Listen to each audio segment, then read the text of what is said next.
আপনার সাম্প্রতিক একটা লেখাতেই দেখছিলাম আসলে চীন তার বন্ধুদের ব্যাপারে কি করছে, কারণ তেলের একটা উৎস তার ভেনেজুয়েলা, ইরান আরেকটা, এই সব জায়গায় যদি আসলে মার্কিন যুক্তরাষ্ট্র এইভাবে হাত দিতে থাকে চীনের অবস্থাটা কি দাঁড়াবে?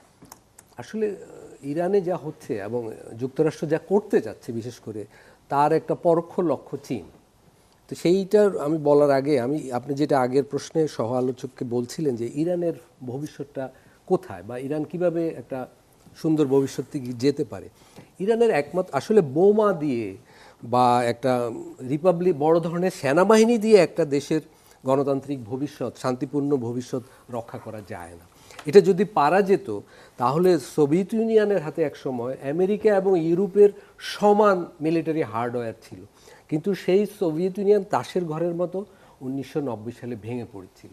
কারণ যখন একটা শাসন ব্যবস্থা ভেতর থেকে ক্ষয়ে যায় তাকে বোমা, গার্ড এগুলো দিয়ে রক্ষা করা যায় না। ইরানও আসলে যুক্তরাষ্ট্রের সাথে এখনকার ইরানের সরকারের যদি একটা নেগোসিয়েশন হয়েও যায় তাহলেও ইরানে অস্থিরতা চলতে থাকবে এবং ইরানের এই শাসন ব্যবস্থা টিকবে না।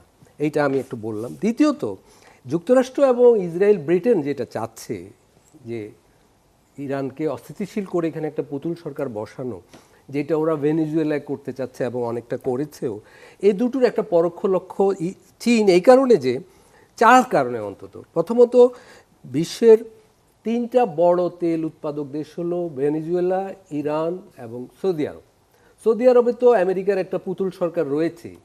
এখন ইরান এবং ভেনেজুয়েলা যদি তারা আরও দুটো পুতুল সরকার বসাতে পারে, বিশ্বের পুরো তেল বাজারটার বিপণন, উৎপাদন সব কিছু আমেরিকার হাতে থাকবে, দামেও তারা নিয়ন্ত্রণ করতে পারবে।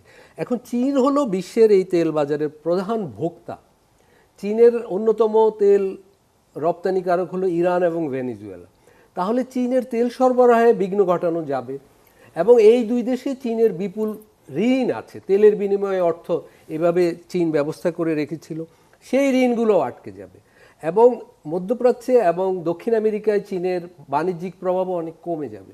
চতুর্থত, আজকেই ট্রাম্প বলেছেন যে আরও 25% শুল্ক আমরা আরোপ করব, মূলত চীনের পণ্যের উপর আরোপ করবে, যেহেতু চীন ইরানের সাথে তেলের ব্যবসা করে। এবং আজকে একটা মজার ঘটনা ঘটেছে, আমেরিকায় ট্রাম্প বলেছেন উনি $600 বিলিয়ন নতুন সামরিক ব্যয় করবেন, নতুনভাবে অর্থাৎ বাড়াবেন। এই ব্যয়টা মূলত উনি এই ধরনের বাড়তি ট্যারিফ থেকে আদায় করতে চান। অর্থাৎ উনি জিতে এসেছিলেন যে মিলিটারি ইন্ডাস্ট্রিজের সহায়তায় তাদেরকে উনি এইভাবে ঘুষ দিতে চান আর কি।